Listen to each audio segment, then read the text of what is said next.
Hi everyone, welcome to Neethu's classroom. Annual എക്സാമിന് വരാൻ സാധ്യതയുള്ള കുറച്ച് മോഡൽ ക്വസ്റ്റ്യൻസ് ആണ് ഈ വീഡിയോയിൽ നമ്മൾ ഡിസ്കസ് ചെയ്യുന്നത്. അപ്പോൾ ഇന്ന് നമ്മൾ നോക്കാൻ പോകുന്നത് 5ാം ക്ലാസ് അടിസ്ഥാന ശാസ്ത്രത്തിലെ കുറച്ച് ക്വസ്റ്റ്യൻസ് ആണ്. ഇതുപോലെ തന്നെ ഇംഗ്ലീഷ് മീഡിയത്തിൻ്റെ ക്വസ്റ്റ്യൻസ് നമ്മൾ ഡിസ്കസ് ചെയ്തിട്ടുണ്ട്, സെയിം ക്വസ്റ്റ്യൻസ് ആണ്. അപ്പോൾ ആ വീഡിയോ ആവശ്യമുള്ളവർക്ക് വേണ്ടി അതിൻ്റെ ലിങ്ക് ഞാൻ കമൻസിലും ഡിസ്ക്രിപ്ഷനിലും കൊടുക്കാം, ആവശ്യമുള്ളവരൊക്കെ കണ്ടു നോക്കും. അതേപോലെ തന്നെ ഇതുമായി ബേസ് ചെയ്തിട്ടുള്ള ചാപ്റ്റേഴ്സ് കുറച്ചൊക്കെ നമ്മൾ ചെയ്തിട്ടുണ്ട്, അതിൻ്റെ വീഡിയോസിൻ്റെ ലിങ്കും ഞാൻ കൊടുക്കാം. ഏതെങ്കിലും കാണണമെന്നുണ്ടെങ്കിൽ, ഏതെങ്കിലും ടോപ്പിക്ക് ക്ലിയർ ആവണമെന്നുണ്ടെങ്കിൽ അതൊന്ന് കണ്ടു നോക്കിയാലും മതി. ഓക്കെ, അപ്പോൾ നമുക്ക് ഓരോ ക്വസ്റ്റ്യൻസ് ആയിട്ട് നോക്കിയാലോ. എന്താണ് ആദ്യത്തെ പ്രവർത്തനം? നമുക്ക് ചുറ്റും കാണപ്പെടുന്ന സസ്യങ്ങളുടെ ഇലകൾ വിവിധ തരത്തിലാണ് ക്രമീകരിച്ചിരിക്കുന്നത്. ചെമ്പരത്തി, തുളസി, ഏഴിലം പാല എന്നിവയുടെ ഇലകളുടെ ക്രമീകരണമാണ് തന്നിരിക്കുന്നത്. അപ്പോൾ 3 ചെടികളുടെ പിക്ചർ കൊടുത്തിട്ടുണ്ട്. ഇതിൽ നമ്മൾ എന്താണ് നോക്കേണ്ടത്? ഇലകളുടെ ക്രമീകരണമാണ്. ഓരോന്നിലും ഇലകൾ ഓരോ തരത്തിലാണ് ക്രമീകരിച്ചിരിക്കുന്നത് അല്ലേ. ആദ്യത്തെ ചെമ്പരത്തിയിലാണെങ്കിലോ ഒന്നിടവിട്ട് ഓൾട്ടർനേറ്റ് ആയിട്ട് വരുന്നത് പോലെയാണെങ്കിൽ, തുളസിയിൽ അത് ഓപ്പോസിറ്റ് ആയിട്ടാണ് കൊടുത്തിരിക്കുന്നത്. ഏഴിലം പാലയിലാണെങ്കിൽ ഒരു പോയിന്റിൽ നിന്ന് തന്നെ ഒന്നിൽ കൂടുതൽ ഇലകൾ വരുന്നത് പോലെ ഒരു പ്രത്യേക തരത്തിലാണ് അത് ക്രമീകരിച്ചിരിക്കുന്നത്. ഇതിനെ ബേസ് ചെയ്തിട്ടാണ് ക്വസ്റ്റ്യൻ ചോദിച്ചിരിക്കുന്നത്. നോക്കൂ, എ ക്വസ്റ്റ്യൻ: തന്നിരിക്കുന്ന സസ്യങ്ങളുടെ ഇലകളുടെ വിന്യാസത്തിൻ്റെ അടിസ്ഥാനത്തിൽ തരം തിരിക്കുക, ഉചിതമായ തലക്കെട്ട് നൽകുക. അതിൻ്റെ താഴെ കുറച്ച് ചെടികളുടെ പേര് കൊടുത്തിട്ടുണ്ട്: കോളാമ്പി, സൂര്യകാന്തി, പേര, അരളി, മാവ്, തുമ്പ. അപ്പോൾ ഈ ചെടികളുടെ ഇലകൾ എങ്ങനെ നമുക്ക് ഇതുപോലെ തരംതിരിക്കാം, എങ്ങനെ നമുക്ക് അതിനൊരു തലക്കെട്ട് കൊടുക്കാം? ചെമ്പരത്തിനെ പോലെയുള്ളത് ഏതൊക്കെയാണ്, തുളസി പോലെ ഏതാണ്, ഏഴിലംപാല പോലെ ഏതാണ്, ആ ഒരു ബേസിൽ നമുക്ക് തരംതിരിക്കാം. അപ്പോൾ എങ്ങനെ എഴുതാം? ചെമ്പരത്തി പോലുള്ളവ. ഇതിൽ ചെമ്പരത്തി പോലുള്ളവ ഏതാണ്? ഇതിൽ തന്നിരിക്കുന്നതിൽ സൂര്യകാന്തിയുടെയും അതുപോലെ മാവിൻ്റെയും ഇലയാണ് ചെമ്പരത്തിനെ പോലെ ഇങ്ങനെ ഒന്നിടവിട്ട് വരുന്ന രീതിയിലുള്ള ഇലകൾ ക്രമീകരിച്ചിരിക്കുന്ന ചെടികളെന്ന് പറയുന്നത്. അടുത്തത് തുളസി പോലെ ഓപ്പോസിറ്റായിട്ട് വരുന്നത് ഏതൊക്കെയാണ്? പേരയും അതേപോലെ തുമ്പയുടെയും ഇലകളാണ് ഇങ്ങനെ ഓപ്പോസിറ്റ് വരുന്ന രീതിയിൽ ക്രമീകരിക്കുന്നത്. അടുത്തത് ഏഴിലം പാല പോലെയുള്ളത് കോളാമ്പി ചെടിയുടെയും അതുപോലെ അരളി ചെടിയുടെയും ഇലകളാണ് ഇങ്ങനെ ഒരു പോയിന്റിൽ നിന്ന് തന്നെ കുറേ ഇലകൾ വരുന്ന 3ഓ 4ഓ ഇലകൾ വരുന്നത് പോലെ അറേഞ്ച് ചെയ്തിരിക്കുന്നത്. ഇതിൻ്റെ രണ്ടിൻ്റെയാണ്. അപ്പോൾ നമുക്ക് എയുടെ ആൻസർ ഇങ്ങനെ എഴുതാം. അടുത്തതോ ബി: സസ്യങ്ങളുടെ ഇലകൾ വ്യത്യസ്തമായ രീതിയിൽ ക്രമീകരിക്കേണ്ടതിൻ്റെ ആവശ്യകതയുണ്ടോ? ഉത്തരം ന്യായീകരിക്കുക. ഇനി ഇതുപോലെ എന്തിനാണ് പല ചെടികളിലും പല രീതിയിൽ ഇലകൾ ക്രമീകരിച്ചിരിക്കുന്നത്, അതിൻ്റെ ആവശ്യമുണ്ടോ എന്നാണ് ചോദിക്കുന്നത്. അപ്പോൾ എന്തിനു വേണ്ടിയിട്ടാണ് ഈ വ്യത്യസ്ത തരത്തിൽ ക്രമീകരിച്ചിരിക്കുന്നത്? ഉത്തരം നമുക്ക് എഴുതാം: ഉണ്ട്. പരമാവധി സൂര്യപ്രകാശം പതിക്കുന്ന രീതിയിലാണ് സസ്യങ്ങളിൽ ഇലകൾ ക്രമീകരിക്കപ്പെട്ടിരിക്കുന്നത്. അപ്പോൾ വെറുതെ അല്ല ഇതിങ്ങനെ ചെയ്തിരിക്കുന്നത്. അതായത് ഏത് തരത്തിലുള്ള ചെടിക്ക് ഏത് സ്ഥലത്ത് വളരുന്ന, ഹൈറ്റ് ഉള്ളതാണോ ഹൈറ്റ് കുറഞ്ഞതാണോ അതിനൊക്കെ അനുസരിച്ചിട്ട് എങ്ങനെയാണോ ആ ചെടിയുടെ ഇലകൾ നിന്നാലാണോ ആ ചെടിക്ക് കൂടുതൽ സൂര്യപ്രകാശം വലിച്ചെടുക്കാൻ പറ്റുക, അതിനനുസരിച്ചിട്ടാണ് അതിൻ്റെ ഇലകൾ ക്രമീകരിക്കപ്പെട്ടിരിക്കുന്നത്. ദെൻ സി ക്വസ്റ്റ്യൻ നോക്കൂ: ഞാനാണ് സസ്യങ്ങളെ പ്രകാശ സംശ്ലേഷണത്തിന് സഹായിക്കുന്നത്, എനിക്ക് പച്ച നിറമാണ്. സസ്യങ്ങൾ പച്ചനിറം ഉണ്ടാവാൻ കാരണം എൻ്റെ സാന്നിധ്യമാണ്, എൻ്റെ പേര് പറയാമോ? ആൻഡ് അതിൻ്റെ ഓപ്ഷൻസ് നോക്കൂ: ആന്തോസയാനിൻ, സാന്തോഫിൽ, ഹരിതകം, കരോട്ടിൻ. ഈ പറഞ്ഞിരിക്കുന്ന 4ഉം എന്തിൻ്റെ പേരുകളാണ്? ചെടികളിൽ അടങ്ങിയിട്ടുള്ള വർണ്ണവസ്തുക്കളുടെ പേരുകളാണ് അല്ലേ. അപ്പോൾ ഇതിൽ ഓരോന്നിൻ്റെയും പ്രസൻസിലാണ്, ഓരോന്നിൻ്റെ സാന്നിധ്യമാണ് ചെടികൾക്ക് വ്യത്യസ്ത നിറം നൽകുന്നത്. അപ്പോൾ ഇതിൽ പച്ച നിറം നൽകുന്നതും അതേപോലെ തന്നെ പ്രകാശ സംശ്ലേഷണത്തിന് സഹായിക്കുന്നതുമായിട്ടുള്ള വർണ്ണവസ്തു എന്ന് പറയുന്നത് ഏതാണ്? ഹരിതകമാണ്. അങ്ങനെയാണെങ്കിൽ അപ്പോൾ ഇതിൻ്റെ ഉത്തരം വരുന്നത് ഹരിതകമാണ്. ഹരിതകമാണ് സൂര്യപ്രകാശത്തെ വലിച്ചെടുക്കാനും അതിൽ കൂടെ ഫോട്ടോസിന്തസിസിനെയും സഹായിക്കുന്നത്. അതേപോലെ അതിൻ്റെ സാന്നിധ്യം കാരണമാണ് ചെടികൾക്ക് പച്ച നിറവും ലഭിക്കുന്നത്. അങ്ങനെയാണെങ്കിൽ ബാക്കിയുള്ളതിൻ്റെയൊക്കെ കളർ എന്തിനാണ്? ആന്തോസയാനിൻ ഏത് കളറാണ് നൽകുന്നത്? ചുവന്ന കളറാണ്. അതേപോലെ സാന്തോഫിൽ യെല്ലോ കളറിന് കാരണമാകുന്നു. കരോട്ടിൻ ഓറഞ്ച് കളറിന് കാരണമാകുന്നു. അപ്പോൾ ഈ ബാക്കിയുള്ളതും കൂടി ഓർത്ത് വയ്ക്കുക. അപ്പോൾ ഇതുപോലെ ഹരിതകത്തിൻ്റെ പോലെ മറ്റേതെങ്കിലും രീതിയിൽ ചോദിക്കുക, അല്ലെങ്കിൽ മാച്ച് ദി ഫോളോയിങ് ഒക്കെ ആയിട്ട് ചോദിക്കാൻ വേണ്ടിയിട്ട് സാധ്യതയുണ്ട്. ഓക്കെ, അപ്പോൾ ഈ ക്വസ്റ്റ്യൻസ് ക്ലിയർ ആണല്ലോ. അപ്പോൾ നമുക്ക് അടുത്ത ക്വസ്റ്റ്യനിലേക്ക് പോകാം. പയർ, ചോളം എന്നിവയുടെ ബീജപത്രമാണ് തന്നിരിക്കുന്നത്. ഈ സസ്യങ്ങളുടെ സവിശേഷതകളിൽ ചില വ്യത്യാസങ്ങളുണ്ട്.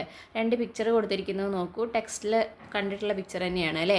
പയറിൻ്റെയും അതുപോലെ ചോളത്തിൻ്റെയും ബീജപത്രങ്ങളുടെ പിക്ചറുകളാണ് തന്നിരിക്കുന്നത്. അപ്പോൾ പയറിൻ്റെ പ്രത്യേകത എന്താണ്? അത് ദ്വിബീജപത്ര സസ്യമാണ്, അതായത് അതിന് 2 ബീജപത്രം ഉണ്ട്. അതേപോലെ ചോളമാണെങ്കിൽ അത് ഒരു ഏകബീജപത്ര സസ്യമാണ്, അതിന് 1 ബീജപത്രം മാത്രമേ ഉള്ളൂ. പക്ഷെ അതിനോട് ചേർന്നിട്ട് എന്തുണ്ട്? ബീജാനം എന്ന് പറയുന്ന മറ്റൊരു പാർട്ടും കൂടി ഉണ്ട്. അപ്പോൾ ഇതിനെ ബേസ് ചെയ്തിട്ടാണ് ക്വസ്റ്റ്യൻസ് ചോദിച്ചിരിക്കുന്നത്. ക്വസ്റ്റ്യൻസ് എന്താണെന്ന് നോക്കാം. ഒന്നാമത് പറഞ്ഞിരിക്കുന്നത് പട്ടിക പൂർത്തിയാക്കാനാണ്. ഈ പട്ടികയിൽ എന്തൊക്കെയാണ് എഴുതേണ്ടത്? ആദ്യം 2 സസ്യങ്ങളുടെയും പേര് എഴുതുക, അതായത് പയറും ചോളവും എഴുതണം. ഇനി അതിൽ സിരാവിന്യാസവും അതേപോലെ വേരുപടലവും, അതായത് ഏകബീജപത്ര സസ്യങ്ങളിലും ദ്വിബീജപത്ര സസ്യങ്ങളിലും സിരാവിന്യാസത്തിലും വേരുപടലത്തിലും വ്യത്യാസമുണ്ട് അല്ലേ? അപ്പോൾ സിരാവിന്യാസം എന്ന് പറഞ്ഞാൽ എന്താ? നമ്മുടെ ഇലയുടെ പുറകിലുള്ള അതിൻ്റെ സിരകളുടെ അറേഞ്ച്മെൻറ്റിൻ്റെ വ്യത്യാസങ്ങളെയാണ് സിരാവിന്യാസം. അതിലേതൊക്കെയുണ്ട്? ജാലിക സിരാവിന്യാസമുണ്ട്, സാമാന്തര സിരാവിന്യാസമുണ്ട്. അതിൽ ഏകബീജപത്ര സസ്യമാണെങ്കിൽ അതിനെങ്ങനത്തെ ആയിരിക്കും? സമാന്തര സിരാവിന്യാസമായിരിക്കും. അപ്പോൾ ഇതിലേതാണ് ഏകബീജപത്ര സസ്യം? ചോളമാണ് അല്ലേ? അപ്പോൾ ചോളത്തിൻ്റെ സിരാവിന്യാസത്തിൽ നമുക്ക് സമാന്തര സിരാവിന്യാസവും, പയറിൻ്റെയിൽ അങ്ങനെയാണെങ്കിൽ എന്തായിരിക്കും? ജാലിക സിരാവിന്യാസമാണ്. ദ്വിബീജപത്ര സസ്യങ്ങളിൽ ജാലിക സിരാവിന്യാസമായിരിക്കും. അതേപോലെ വേരുപടലം നോക്കുകയാണെങ്കിലോ, ദ്വിബീജപത്രമാണെങ്കിൽ അതിൻ്റെ വേര് തായ്വേരുപടലമായിരിക്കും, ഏകബീജപത്രത്തിന് നാരുവേരുപടലം ആയിരിക്കും. അപ്പോൾ ഇങ്ങനെ നമുക്ക് ടേബിള് കംപ്ലീറ്റ് ചെയ്യാം. ദെൻ ചോളത്തിൽ കാണപ്പെടുന്ന ബീജാന്നത്തിൻ്റെ ധർമ്മം എന്ത്? ബീജാന്നം എന്ന് പറഞ്ഞിട്ടൊരു ഭാഗം കണ്ടു അല്ലേ, നമ്മുടെ ചോളത്തിലെ ബീജപത്രത്തോട് ചേർന്ന്. അപ്പം അതിൻ്റെ ധർമ്മം എന്താണ്? ഒരു ബീജപത്രം മാത്രമുള്ള സസ്യങ്ങളിൽ വിത്ത് മുളച്ച് ഇലയുണ്ടാകുന്നത് വരെ ചെടിക്കുള്ള ആഹാരം നൽകുന്നത് ബീജാന്നത്തിൽ നിന്നാണ്. ഇപ്പോൾ ദ്വിബീജപത്രമാണെങ്കിൽ അതിൻ്റെ ബീജപത്രത്തിൽ തന്നെ അതിന് വേണ്ട ആഹാരമുണ്ട്. ബട്ട് ഏകബീജപത്ര സസ്യങ്ങളിൽ ബീജപത്രത്തിനോട് ചേർന്നുള്ള ഈ ബീജാന്നത്തിലാണ് ഭക്ഷണം സ്റ്റോർ ചെയ്ത് വെച്ചിരിക്കുന്നത്. ഏതുവരെ? ഈ ചെടി വിത്ത് മുളച്ച് ചെടി വലുതായി ഇല വരുന്ന സ്വന്തമായിട്ട് ഫോട്ടോസിന്തസിസ് നടത്തുന്നത് വരെ, സ്വന്തമായി ഭക്ഷണം പാകം ചെയ്യാറാവുന്നത് വരെയുള്ള ഭക്ഷണം സ്റ്റോർ ചെയ്ത് വെച്ചിരിക്കുന്നത് ഇതിലാണ്. ഓക്കെ. ദെൻ പയർ വിത്തിലെ ബീജപത്രത്തിൻ്റെ എണ്ണത്തിന് സമാനമായ എണ്ണം ബീജപത്രമുള്ള ഒരു സസ്യത്തിൻ്റെ പേര് എഴുതുക. അതായത് മറ്റൊരു ദ്വിബീജപത്ര സസ്യത്തിൻ്റെ പേര് എഴുതാനാണ് പറഞ്ഞിരിക്കുന്നത്. നമുക്ക് ഏത് വേണമെങ്കിലും എഴുതാം. മാവ്, പുളി, കടല. അതായത് ബീജപത്രം എന്ന് പറയുന്നത് നമ്മളിപ്പോൾ ഒരു കടലയൊക്കെ തുറന്നു കഴിഞ്ഞാൽ നമുക്കതിനെ 2 ഭാഗമായിട്ട് ഇങ്ങനെ വിടർത്തിയെടുക്കാൻ പറ്റില്ലേ? അതിനെയാണ് ബീജപത്രങ്ങൾ എന്ന് പറയുക. അപ്പോൾ അതിലൊക്കെ എങ്ങനെയുണ്ട്? 2 എണ്ണം ഉണ്ട്. അപ്പോൾ അതുപോലെ പിളർന്നു വരുന്ന ഏത് വേണമെങ്കിലും എഴുതാം. ഇനി ഏകബീജപത്രമാണെങ്കിലോ അതിൽ പുൽവർഗ്ഗത്തിൽ, നെല്ല്, ആ ഒക്കെ ഗ്രൂപ്പിൽ വരുന്ന ആൾക്കാരൊക്കെ ഏകബീജപത്രത്തിലാണ് വരിക. ഓക്കെ. ദെൻ ഡി ക്വസ്റ്റ്യൻ നോക്കൂ. ചോളം ഇലയിൽ കാണപ്പെടുന്നത് സമാന്തര സിരാവിന്യാസമാണ്. കൂട്ടത്തിൽ നിന്ന് സമാന്തര സിരാവിന്യാസം ഇല്ലാത്ത സസ്യത്തെ കണ്ടെത്തുക. അപ്പോൾ ഇതിൽ സമാന്തര സിരാവിന്യാസം ഇല്ലാത്തത് ഏതായിരിക്കും?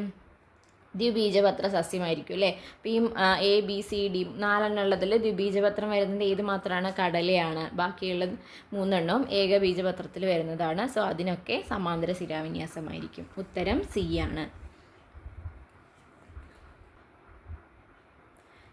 അപ്പോൾ ഈ ക്വസ്റ്റ്യൻ ക്ലിയർ ആണല്ലോ.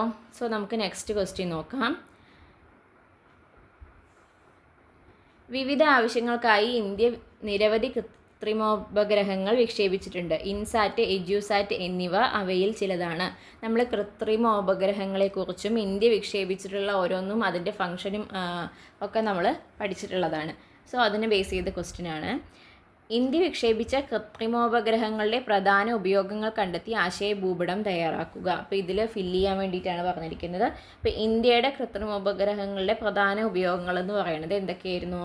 ആശയവിനിമയത്തിന്, കാലാവസ്ഥാ പ്രവചനത്തിന്, ഗതി നിർണ്ണയത്തിന്, പ്രതിരോധത്തിന്, ഇതിനൊക്കെ വേണ്ടിയിട്ട് നമ്മൾ ഈ കൃത്രിമോപഗ്രഹങ്ങളെ ഉപയോഗിക്കുന്നുണ്ട്. Then B question. GPS സമാനമായ ഇന്ത്യൻ സംവിധാനത്തിൻ്റെ പേരെഴുതുക. GPS എന്തായിരുന്നു? അതായത് ഒരു വാഹനമോ അല്ലെങ്കിൽ അങ്ങനെ ഇതിലെങ്കിലും നമ്മൾ GPS ഘടിപ്പിച്ച് കഴിഞ്ഞാൽ അത് ഏത് ദിശയിലാണ് പോകുന്നത്, എവിടെയാണ് ഇപ്പോൾ അത് നിലനിൽക്കുന്നത്, ട്രാവൽ ചെയ്യുന്നത് എന്നൊക്കെ മനസ്സിലാക്കാൻ വേണ്ടിയിട്ടുള്ളതാണ്. അപ്പോൾ അതിന് ബദലായിട്ട് നമ്മൾ ഇന്ത്യയിൽ തന്നെ വികസിപ്പിച്ചെടുത്ത ഒരു സിസ്റ്റം ഉണ്ട്. അതാണ് IRNSS, അതായത് the Indian regional navigation satellite system. അതിൻ്റെ ഷോർട്ട് ഫോം എന്ന് പറയുന്നത് IRNSS ആണ്. സോ അതാണ് ബി ക്വസ്റ്റ്യൻ്റെ ഉത്തരം. ഇനി സി നോക്കൂ. സൗരയൂഥത്തിൻ്റെ കേന്ദ്രം സൂര്യൻ, സൂര്യനെ വലം വയ്ക്കുന്ന ഭൂമി, ഭൂമിയുടെ ഉപഗ്രഹമായ ചന്ദ്രൻ, സൂര്യനോട് ഏറ്റവും അടുത്ത് നിൽക്കുന്ന ആൽഫ സെഞ്ചുറി A എന്നിവ ആകാശഗോളങ്ങളാണല്ലോ. അപ്പോൾ ഇതിൽ എന്തൊക്കെ പറയുന്നുണ്ട്? നമ്മുടെ ഒരു സൗരയൂഥത്തിൻ്റെ ഒരു ബേസിക് സ്ട്രക്ചറാണ് പറയുന്നത് അല്ലേ. സൗരയൂഥത്തിൻ്റെ സെൻറ്റർ എന്ന് പറയുന്നത് സൂര്യനാണ്. ദെൻ സൂര്യനെ വലം വയ്ക്കുന്ന ഭൂമിയുണ്ട്, ഭൂമിയെ വലം വയ്ക്കുന്ന ചന്ദ്രനുണ്ട്, പിന്നെ സൂര്യനോട് അടുത്ത് നിൽക്കുന്ന മറ്റൊരു നക്ഷത്രമാണ് ആൽഫ സെഞ്ചുറി എ എന്ന് പറയുന്നത്. അപ്പോൾ ഇതിനെയൊക്കെ എങ്ങനെയാണ് ക്രമീകരിക്കാൻ പറഞ്ഞിരിക്കുന്നത്? വലിപ്പം കൂടി വരുന്ന ക്രമത്തിലാണ് ക്രമീകരിക്കാൻ വേണ്ടി പറഞ്ഞിരിക്കുന്നത്. അപ്പോൾ നോക്കൂ, ഇതിലേതാണ് ഉത്തരം വരിക? അപ്പോൾ ഇതിലേതാണ് ഏറ്റവും ചെറുതെന്ന് നോക്കിയാൽ മതി. എല്ലാവരെയും വെച്ച് നോക്കുമ്പോൾ ഏറ്റവും ചെറുത് വരിക ചന്ദ്രനാണ്. അപ്പോൾ ചന്ദ്രൻ ആദ്യം വരുന്ന ഒരു ഓപ്ഷനേ ഉള്ളൂ, സി, മൂന്നാമത്തെ ഓപ്ഷൻ. അപ്പോൾ നോക്കൂ, അതാണ് ഉത്തരം വരിക. ചന്ദ്രൻ, ഭൂമി, സൂര്യൻ, ആൽഫ സെഞ്ചുറി എ. ഓക്കെ, അപ്പോൾ അതാണ് അതിൻ്റെ ഉത്തരം വരിക. ക്ലിയർ ആണല്ലോ? ദെൻ നെക്സ്റ്റ് ക്വസ്റ്റ്യൻ, വീടുകളിൽ പാചകം ചെയ്യുന്നതിനായി വിവിധ സംവിധാനങ്ങൾ ഉപയോഗിക്കുന്നു. ഈ വ്യത്യസ്ത തരത്തിലുള്ള അടുപ്പുകളുടെ ചിത്രങ്ങളാണ് കൊടുത്തിരിക്കുന്നത്. അപ്പോൾ ഇത് ഏതൊക്കെയാണെന്ന് ഐഡൻറ്റിഫൈ ചെയ്ത് എഴുതാനാണ് ആദ്യത്തെ ക്വസ്റ്റ്യൻ. അത് നമുക്ക് ഇതിൽ തന്നെ പറഞ്ഞു പോകാം. ആദ്യത്തെ എന്താണ്? വിറകടുപ്പാണ്. രണ്ടാമത്തെ ഗ്യാസ് അടുപ്പ്. മൂന്നാമത്തെ മണ്ണെണ്ണ അടുപ്പാണ്.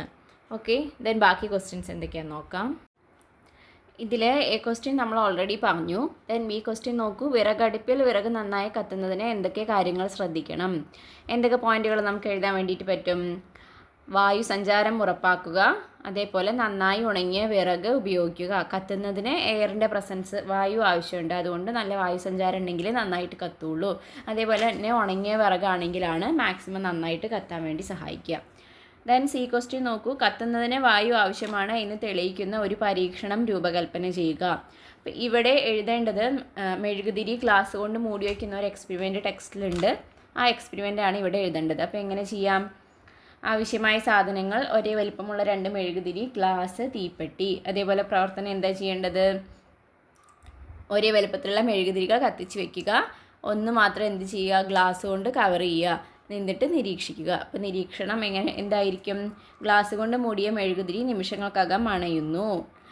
അതായത് ആ ഗ്ലാസിൻ്റെ ഉള്ളിലത്തെ എയർ തീരുമ്പോൾ അതെന്താവുന്നു? കെട്ടുപോകുന്നു. അപ്പോൾ അതിൽ നിന്ന് നമുക്ക് എന്ത് നിഗമനത്തിലെത്താം? കത്തുന്നതിന് വായു ആവശ്യമാണ്. അപ്പോൾ ഈ എക്സ്പെരിമെൻ്റാണ് ഇതിൻ്റെ ആൻസർ ആയിട്ട് വരുന്നത്. ഓക്കെ, അടുത്ത ക്വസ്റ്റ്യൻ നോക്കൂ, ചുറ്റുപാടുകളെ മനസ്സിലാക്കുന്നതിന് സഹായിക്കുന്ന വിവിധ തരം അവയവങ്ങൾ ജന്തുക്കൾക്കുണ്ട്. ഇവയെ ജ്ഞാനേന്ദ്രിയങ്ങൾ എന്ന് പറയുന്നു.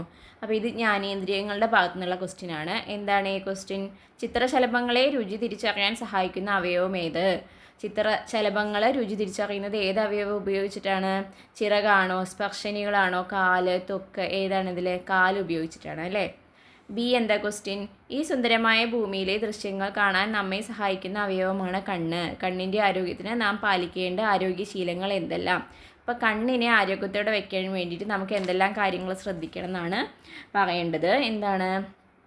ഇതിൻ്റെ പോയിൻറ്റ്സ് ഒക്കെ ടെക്സ്റ്റിൽ കൊടുത്തിട്ടുണ്ട്. ഇതേപോലെ വിവിധ അവയവങ്ങളുടെ കൊടുത്തിട്ടുണ്ട്. അപ്പോൾ എല്ലാം ഒന്ന് നോക്കി വയ്ക്കുക കേട്ടോ. അപ്പോൾ നേരൊക്കെ പോയിൻറ്റ്സ് എഴുതാം. കണ്ണ് തിരുമ്മരുത്, അതുപോലെ കണ്ണിനകത്ത് സ്പർശിക്കരുത്, ടെലിവിഷൻ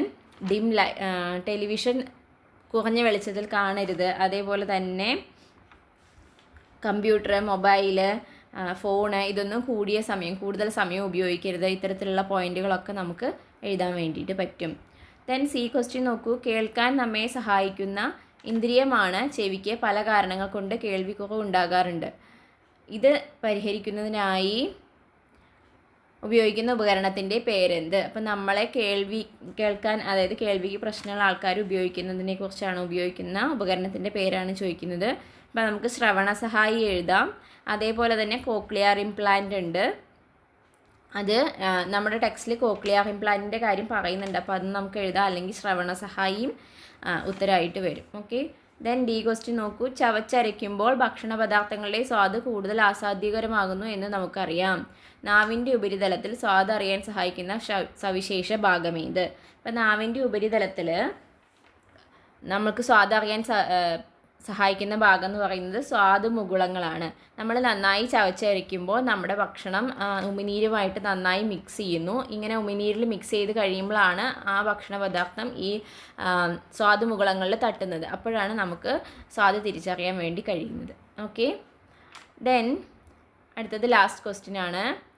ജന്തുലോകത്ത് കാണപ്പെടുന്ന വൈവിധ്യമുള്ള ജീവികളാണ് പ്രാണികൾ. വിവിധതരം പ്രാണികളുടെ ലാർവകളാണ് ചിലയിനം പുഴുക്കൾ. സോ നമ്മൾ വ്യത്യസ്ത തരത്തിലുള്ള ജീവജന്തു ജാലങ്ങളെക്കുറിച്ച് പഠിച്ചിട്ടുണ്ട് അല്ലേ. അതിൽ പ്രാണികളെ ഉൾപ്പെടുത്തിയിട്ടുള്ള ക്വസ്റ്റ്യനാണിത്. ചില പ്രാണികളുടെ ലാർവ എന്തായിട്ടാണ് ഉണ്ടാവുക, പുഴുക്കളായിട്ടാണ് ഉണ്ടാവുക. ഇതിൽ കുറച്ച് പ്രാണികളും അവയുടെ ലാർവകളും ഒരു ടേബിളായി കൊടുത്തിട്ടുണ്ട്. അത് ശരിയായ രീതിയിൽ ക്രമീകരിക്കാൻ വേണ്ടിയിട്ട് പറഞ്ഞിട്ടുണ്ട്. അതിൽ നോക്കൂ, ശലഭത്തിൻ്റെ ബട്ടർഫ്ലൈയുടെ ലാർവ എന്ന് പറയുന്നത് ഏതാണ്? കാറ്റർപില്ലറാണ്. അതുപോലെ കൊതുകിൻ്റെ റിഗ്ലറാണ്. അതേപോലെ ചെല്ലിയുടെ ഗ്രബ്സാണ്. ദെൻ തുമ്പിയുടെ കുഴിയാനയാണ്. അപ്പോൾ ഇതിൽ ചിലത് നിങ്ങൾ കേട്ടിട്ടുണ്ടാവും, മറ്റതില്ലാത്തത് ഉണ്ടാവും. ഇനി ഇത് കൂടാതെ തന്നെ ടെക്സ്റ്റിൽ കുറച്ചെണ്ണത്തിൻ്റെ പറയുന്നുണ്ട്. കോക്രോച്ചിൻ്റെ നിംഫാണ് അങ്ങനെയൊക്കെ പറയുന്നുണ്ട്. അപ്പോൾ ടെക്സ്റ്റിൽ പറയുന്നതൊക്കെ പ്രത്യേകം ഓർത്ത് വയ്ക്കുക. സോ അതിൽ വെച്ചിട്ട് എഴുതി കഴിയുമ്പോൾ നിങ്ങൾക്ക് ബാക്കിയുള്ളതും കിട്ടും. ഓക്കെ, ദെൻ ഇതൊക്കെ ഒന്ന് മനസ്സിലാക്കി വയ്ക്കുക. ദെൻ നെക്സ്റ്റ് ക്വസ്റ്റ്യൻ നോക്കാം. ഇത് നോക്കൂ, പാറ്റയുടെ രൂപാന്തരണ ഘട്ടങ്ങളുടെ ചിത്രം ശ്രദ്ധിക്കൂ. അതിലൊന്നാമത്തെ ക്വസ്റ്റ്യൻ, പാറ്റയുടെ മുട്ട വിരിഞ്ഞുണ്ടാകുന്ന കുഞ്ഞുങ്ങൾക്ക് പറയുന്ന പേരെന്ത്? ഞാൻ നേരത്തെ പറഞ്ഞ നിംഫാണ് അതിൻ്റെ ഉത്തരം വരുന്നത് അല്ലേ. പാറ്റയുടെ കുഞ്ഞുങ്ങളെ നിംഫ് എന്നാണ് പറയുക. ദെൻ പാറ്റയുടെ രൂപാന്തരണ ഘട്ടങ്ങൾ വിശദീകരിക്കുക. അപ്പോൾ ഇതിൽ നമുക്ക് എങ്ങനെ എഴുതാം? പൂർണ്ണ വളർച്ചയെത്തിയ കോക്രോച്ച് എന്ത് ചെയ്യുന്നു? മുട്ടയിടുന്നു. ആ മുട്ട വിരിഞ്ഞ് എന്താണ് ഉണ്ടാകുന്നത്? നിംഫാണ് ഉണ്ടാകുന്നത്. ദെൻ ഈ നിംഫ് പല മാറ്റങ്ങളിലൂടെ കടന്നു പോയിട്ടാണ് എന്തായിട്ട് വരുന്നത്? വളർച്ചയെത്തിയ കോക്രോച്ചായിട്ട് മാറുന്നത്. അപ്പോൾ ഇതിൻ്റെ പിക്ചർ ഇതുപോലെ കൊടുത്തിട്ട് നമുക്ക് എഴുതാൻ വേണ്ടിയിട്ട് പറ്റും. ഓക്കെ, അടുത്തത്, പുഴുക്കൾ കൊണ്ടുള്ള ഉപകാരങ്ങൾ എന്തെല്ലാം? പുഴുക്കൾ എങ്ങനെയൊക്കെ നമ്മളെ സഹായിക്കുന്നുണ്ട്? ചില പുഴുക്കൾ അല്ലെങ്കിൽ ചില കാര്യങ്ങളിൽ പുഴുക്കൾ ഉപകാരപ്രദമാണ് എന്നും പറയുന്നുണ്ട്. അപ്പോൾ എന്തൊക്കെയാണ്? പരിസരം വൃത്തിയാക്കാൻ സഹായിക്കുന്നുണ്ട്. അതായത് വേസ്റ്റൊക്കെ അത് ഭക്ഷണമായിട്ട് കഴിക്കുന്നു, അപ്പോൾ പരിസരം വൃത്തിയാകുന്നു. അതേപോലെ പരാഗണം നടത്തുന്നു. ഒരുപാട് ചെടികളിൽ പരാഗണത്തിന് ഈ പുഴുക്കൾ കാരണമാകുന്നുണ്ട്. അപ്പോൾ പുഴുക്കളെ കൊണ്ട് ഗുണങ്ങളും ഉണ്ട് ദോഷങ്ങളും ഉണ്ട്. നമ്മൾ പറഞ്ഞപോലെ ഒരുപാട് പഠിച്ചിട്ടുണ്ട്, ഒരുപാട് കൃഷിനെയൊക്കെ നശിപ്പിക്കുന്ന സാധനമാണെന്നുള്ളതൊക്കെ. പക്ഷേ അതിനെക്കൊണ്ട് ചില ഉപയോഗങ്ങളും ഉണ്ട്. ഓക്കെ, അപ്പോൾ നിങ്ങൾക്ക് എല്ലാ ക്വസ്റ്റ്യൻസും ഉത്തരങ്ങളും മനസ്സിലായിട്ടുണ്ടെന്ന് വിചാരിക്കുന്നു. ഇനി എന്തെങ്കിലും സംശയങ്ങളോ അല്ലെങ്കിൽ ക്ലാസ്സിനെ കുറിച്ചുള്ള നിങ്ങളുടെ അഭിപ്രായമൊക്കെ കമൻറ്റ് ബോക്സിൽ അറിയിക്കുക. അതേപോലെ തന്നെ നിങ്ങൾക്ക് യൂസ്ഫുൾ ആയിട്ട് തോന്നുന്നുണ്ടെങ്കിൽ നിങ്ങളുടെ ഫ്രണ്ട്സിനൊക്കെ ഷെയർ ചെയ്ത് കൊടുക്കുക. അതേപോലെ ക്ലാസ് ഒന്ന് ലൈക്ക് ചെയ്യുക. പിന്നെ ഇതുപോലെ കൂടുതൽ വീഡിയോസ് കാണുന്നതിനായിട്ട് നമ്മുടെ ചാനലൊന്ന് സബ്സ്ക്രൈബ് ചെയ്ത് വയ്ക്കുക. അപ്പോൾ എല്ലാവർക്കും ആനുവൽ എക്സാമിന് ഓൾ ദി ബെസ്റ്റ്. അപ്പോൾ നെക്സ്റ്റ് വീഡിയോയിൽ കാണാം. അതുവരെ bye. Thank you for watching.